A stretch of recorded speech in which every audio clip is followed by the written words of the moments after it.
Hey y'all, gonna do a little recording this morning on the way to work. Kind of late, but anyway, I want to share this other dream that I have. But first, I just wanted to say, like, who's excited about this water moon?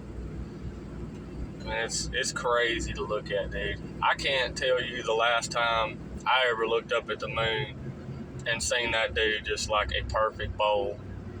And what it seems like is the last two moon cycles, it was in the same spot.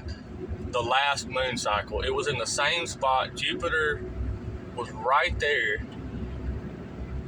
And we go through this whole phase. We go in the full moon, and then now we're back to this, I guess, waxing fishbowl moon again. Like twice in a row it's done that. I can't tell you that I've ever seen it like that. Insane. So, I mean, it sure feels like something's shaping up. You got April 8th coming up real quick. I think all this is nuts. So I'm going to share this dream, try to make it real quick. The dream, I'm in my bed at Washington, maybe 2017, 2018.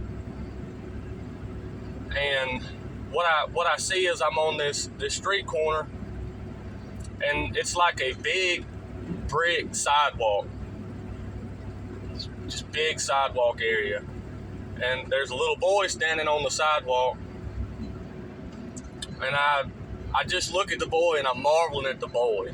Now, me and my sister in this dream, we both kind of had struggles with our sons. Mine is currently still in Washington State. I get him in a few weeks, and man, you talk about good times. I'm excited about that. But I see the little boy standing there, and I just marvel at the boy. And the little boy lays down on the sidewalk, and I just remember standing there looking at him and just marveling.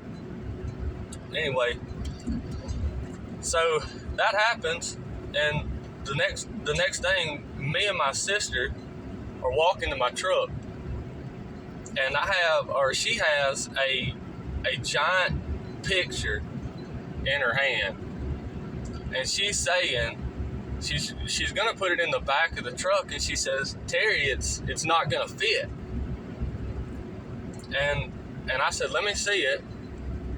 And I grabbed the picture.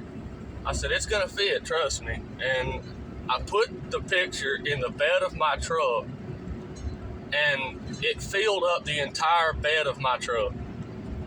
Fit perfectly.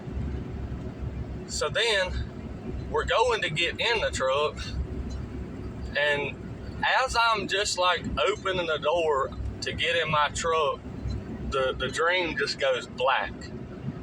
I don't see anything, but I'm wide awake.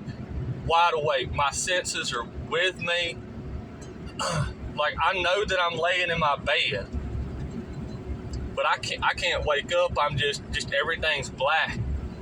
And all of a sudden I hear a voice, and it says, "It's about to shake." No, really, it's about to shake. He puts emphasis on it like Jesus would have put emphasis on something. Says it twice. And there's a short pause. And my wife at the time, she had an alarm clock that would wake up the neighbors, because this woman could not wake. We'd just sit there and listen to the thing forever. So she had a fire alarm on her clock, and this thing was super loud. So I hear the voice. There's a short pause. I'm still like just awake, and all of a sudden my wife's alarm clock goes off, and it is a fire siren. And I come straight up out of the bed, man, freaking out. I did call my sister, and she was talking to a friend, and crazy enough, they were sitting there talking about earthquakes. Oh, so that was that, man. I told a bunch of people this, but everything still kind of seemed fine in the world. I was reading Revelations and understanding, mystery of Babylon and different things, but I couldn't see how in the world, But, boy, was I ever fixing to, right? But, I don't know, I guess I'll share this part of it, but I actually kind of seen this dream manifest in 2021 as I was getting ready to move back home. And, man, it scared the crap out of me.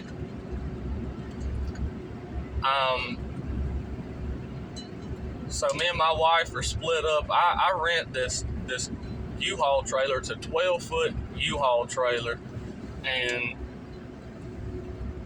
so I go to load this thing up one night, and I'm telling you, I put everything had a place in this U-Haul trailer, and I filled it to the roof.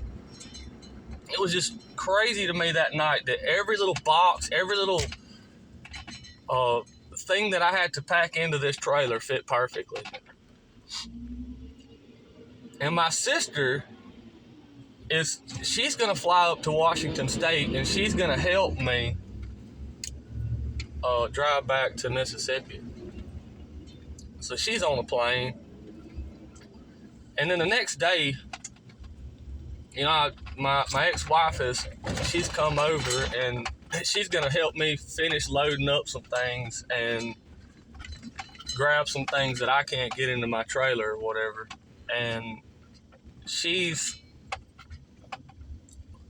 helping me pack up the last little bit. Well, the last thing that I want to put in my trailer, I've got a bunch of clothes just piled on top, just to the very top of this thing, and the TV was just going to be the last thing, and I didn't realize when I went to grab that TV and I put it in the back of that trailer, the last thing that I was going to put in that trailer, it's a picture TV. It's a pretty big TV. Oh, and I put it in there, and I just tell her, I said, see, it fit perfectly. And so me and my sister, we come all the way to Mississippi, and that's where I'm at now. But I was a little bit terrified that something was probably fixing to break down right then, man. So I've shared the dream with you. I guess I go through these moments of just trembling about the time that we're in and the things that are coming on the earth, and I just want to encourage everybody. It may get really crazy. I think there's probably some really psychedelic stuff coming. I like the way Paul says that with understanding conspiracy, but yeah, I think it's going to get crazy. I don't think our minds can possibly understand or even have, a good thought about what's coming. I think it's going to get nuts, dude. I've had dreams of Superman, giant Superman.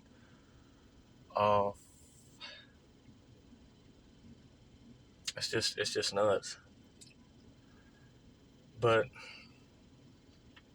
I don't think we're supposed to live in fear for the things that are coming on the earth. It says that men's hearts will be failing them for fear. And we need to have faith now. We need to press into reading our word and just setting ourselves before the Lord in prayer and going before Him. Because there's a storm coming, and it's gonna take some faith, and I surely believe, knowing these things are coming on the earth, that if we put our trust in Him, that He's gonna take care of us. And I just don't think we have to be afraid. We're not supposed to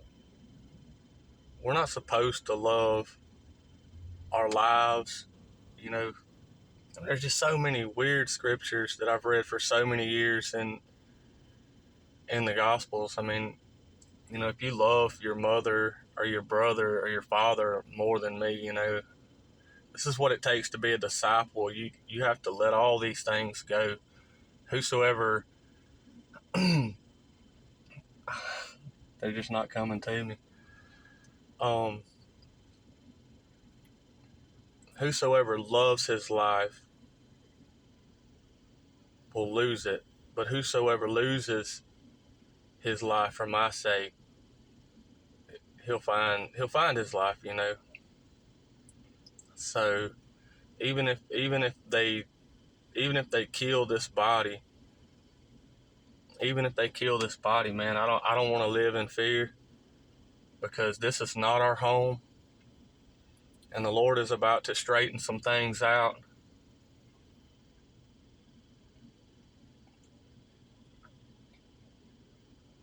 I just don't think we're supposed to be living in fear about it, y'all. Anyway, love y'all.